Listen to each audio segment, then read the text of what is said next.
अस्सलाम वालेकुम मेरे दोस्तों। जनरल कमर जावेद बाजवा पाकिस्तान के साबिक आर्मी चीफ जो रिटायर हुए हैं और जिनकी तनख्वाह थी 3,50,000।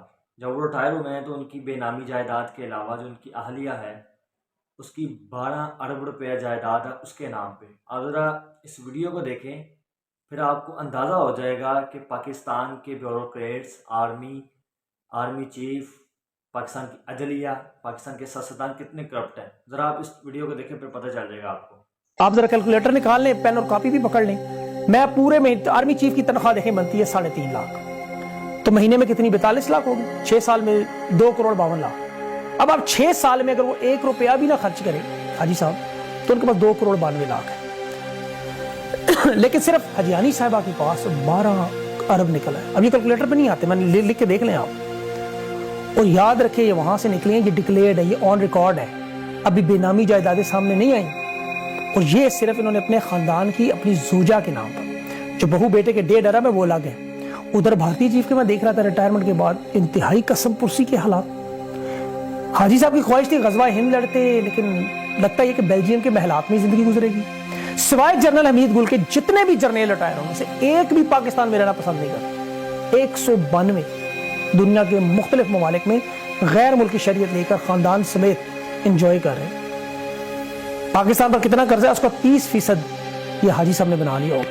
अभी तो वो सी पैक का जो सीमेंट में गेम डाली है उसको भी नहीं बख्शा उन्होंने, उस स्कैंडल पर फिर मैं किस दिन करूंगा। अभी अंसार अब्बासी को मैं पढ़ रहा था, ये बच्चों को क्या तारीख पढ़ाए कि जी कभी शराब नहीं पीते हाजी साहब, नमाज नहीं छोड़ते, रात के वजू से फजर की नमाज पढ़ते रहे, हिंदुस्तान की ना फिल्म देखते ना गाना सुनते।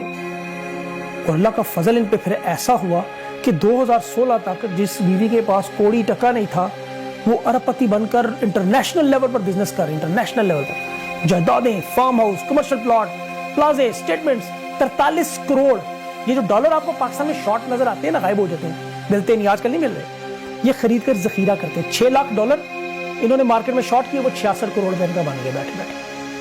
अब इस्लामाबाद में प्लॉट खरीदे ना कोई, तो वो 2-2, 2.5 करोड़ रुपए का छोटा सा, इन्होंने कॉर्नर प्लॉट जो है 50 करोड़ और 100 करोड़, फार्म हाउस भी इसी तरह 50-50 करोड़, 100-100 करोड़। करोड़ तो अब इनके लिए कोड़ियों के भाव बन चुका है। अच्छा, मजे की बात है कि हर घर के बाहर हाज़ा मिन फजल रब्बी लिखा हुआ है सारे महल पे। मुलाजमत में ये मुहिब्बे वतन जो अभी मुशर्रफ साहब की रिपोर्ट पढ़े थे कि हिंदुस्तानी नेशनल का बेटा दुबई में रेस्टोरेंट्स और अरबों की प्रॉपर्टी का कारोबार कर रहा है। ये हमें हिंदुस्तान का नाम नहीं लेते, तिजारत की बात करें गुस्सा करते, गद्दार कहते हैं। अगर अलीम खान वज़ीर लग जाता पंजाब को तो ये 12 अरब की जगह 1200 अरब होते डिक्लेयर्ड। इन्होंने नैब में तरमीम इसीलिए करवाई थी। और आपको सबसे बढ़कर आपको याद होगा जस्टिस फायज ईसा साहब की जोजा का केस प्रॉपर्टी का, वो हाजी साहब ने इसीलिए माफ करवाया था कि उन्हें पता था बीवी जज की या बीवी जर्नेल की प्रॉपर्टियों के केस निकलेंगे इस तरह चुप करके बैठ के, वरना इनकी जोजा का केस भी खुलना।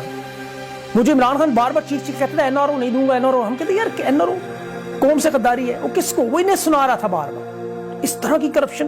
और दूसरी तरफ इनके बेताज करप्शन के बादशाह इटली के शहर मिलान में इनकलाब लाने के लिए पिज्जा खा रहे। ये सुना आपने वीडियो के आर्मी चीफ की जो तनख्वाह थी वो 3,50,000 थी। अगर उसकी टोटल तनख्वाह हम बात करें तो 3,65,00,000 रुपए उनके 6 साल के टन्योर में बनता है, जो जब तक वो आर्मी चीफ रहे। अगर वो कुछ भी खाएं पिए ना, तो हाजी साहब के पास जो है उनकी बस बीवी के पास जो है वो 12 अरब रुपया निकला है। 12 अरब रुपया, आप ज़रा अंदाज़ा करें। बस ये जो डिक्लेयर जायदाद है, बेनामी जायदाद की अगर बात करें, जो इनके पोतों उसकी जो है बाकी जो बेटे के ऊपर इसकी अपनी जायदाद, वो कितनी होगी। ये पाकिस्तान, हमारे ब्यूरोक्रेट्स, हमारे अदलिया, हमारी जो आर्मी जनरल, जितने भी जनरल है आर्मी चीफ, सारे के सारे जो हैं पाकिस्तान पे हुकूमत करके पाकिस्तान को लूट के बाहर जाके बैठ जाते हैं। सवाए हमीद गुल के, जनरल फैज़ हमीद गुल जो थे, उनके अलावा जो हमीद गुल, उनके अलावा जितने भी आर्मी चीफ हैं वो सारे के सारे दुनिया के बाहर, दुनिया के बड़े बड़े मालिक जो हैं वहाँ पे रह रहे हैं। जितना अमीर तरीन है, सारा का सारा जो डॉलर है वो इकट्ठा करके बाहर ले जाते हैं और बाहर जाके बैठ जाते हैं। अब अंदाज़ा करें कि जिस बंदे की 3.5 लाख तनख्वाह और उसके बस बीवी के पास, और 2016 में जब ये आर्मी चीफ बने थे तो इसकी बीवी की, जनरल बाजवा की बीवी के नाम पे कोई जायदाद नहीं थी, 1 रुपया भी नहीं था। जब वो रिटायर हो रहे हैं तो 12 अरब रुपया है जो पता चला है, और बेनामी जायदाद का पता ही नहीं है कितनी, जो इनको DH में प्लॉट्स मिलते हैं।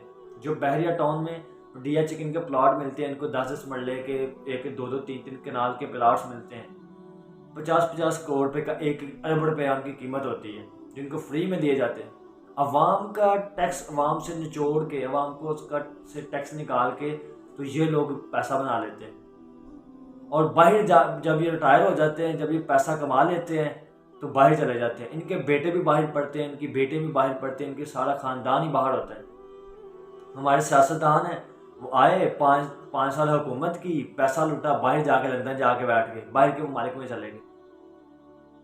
یہ ایک بندہ نہیں ہے ایسا کہ جس کا یہ حال ہو۔ پاکستان میں جب سے یہ پاکستان بنا ہے 1947 سے لے کر آج 75 ایئر ہو چکے ہیں بنے ہوئے، تب سے پاکستان میں جو حکمران آتا ہے، تب سے کوئی بھی بندہ آتا ہے تو اس کو وہ ایسے ہی لوٹ کے چلا جاتا ہے، وہ ایسے ہی اپنی جائیداد بنا کے تو چلا جاتا ہے۔ آج جو اس سے پہلے جو ہمارے جنرل تھے، عمر ہی شریف جو تھے، وہ باہر کے ملکوں میں کتنے جا کے 32-33 ملکوں کی سب فوجوں کے سربراہان بنے ہوئے ہیں، پاکستان سے باہر چلے گئے، اس کے بعد کبھی واپس نہیں آئے۔ حکومت پاکستان میں کرو، پاکستان کو لوٹو، اور پاکستان سے آپ جو ہے پیسہ لوٹ کے باہر چلے جاؤ، اور باہر کے لوگوں کو، باہر کے جو ہے حکومتوں کو پیسہ دو، اور ان کو وہ بینکوں میں پیسہ رکھو۔ پاکستان سے ڈالر آئیں، ان کی شارٹیج کر دو، اور باہر جا کے بیٹھے رہو۔ یہی چیز میں اس لیے ویڈیوز بناتا ہوں کہ لوگوں کو پتہ چلے کہ یہ ہمارے ملک میں ہمارے ایسے ہو رہا ہے، یہ ہمارے ملک میں خامیاں ہیں۔ لیکن آپ ویوز دیکھ کے آپ اندازہ لگا سکتے ہیں کہ کتنے لوگ جو ہیں وہ پاکستان میں جو انٹرسٹڈ ہیں اس کے لیے کہ پاکستان میں تبدیلی آنی چاہیے، پاکستان جو ہے وہ ترقی کرنا چاہیے۔ آپ اندازہ کر لیں اس سے۔ یہ تو حال ہے ہمارے نوجوانوں کا کہ جب انہیں کوئی انفارمیشن ویڈیو دی جاتی ہے تو انہیں جو ہے اس کو دیکھنا پسند نہیں کرتے، اور جو فضول کی ویڈیو ہوں وہ اس کو دیکھتے ہیں ایسے۔ تو ذرا غور کریں کہ ایسے نہیں ہے کہ بلا وجہ ایسے ملک جو ہے وہ سیدھا ہو جائے گا۔ آپ نے 1 دن 2 دن احتجاج کیا، 2 دن جلسے کیا، اور اس سے ملک جو ہے آزاد ملک جو ہمیں تبدیلی آ جائے گی اور اچھے حکمران مل جائیں گے۔ اس کے لیے ایک لمبی جو ہے وہ ایک اس کے لیے اسٹریٹجیز چاہیے، ایک لمبی تربیت گاہ چاہیے، جس کے تھرو جو ہے آپ کام کریں، خود کو آپ نکھاریں اور خود کو سنبھالیں اور سمجھیں کہ کیسے ملک کو ٹھیک کر سکتے ہیں، اس کے بعد ہی ملک ٹھیک ہوگا۔ ملتے ہیں نیکسٹ ویڈیو میں، اگلی ویڈیو تک کے لیے اللہ حافظ۔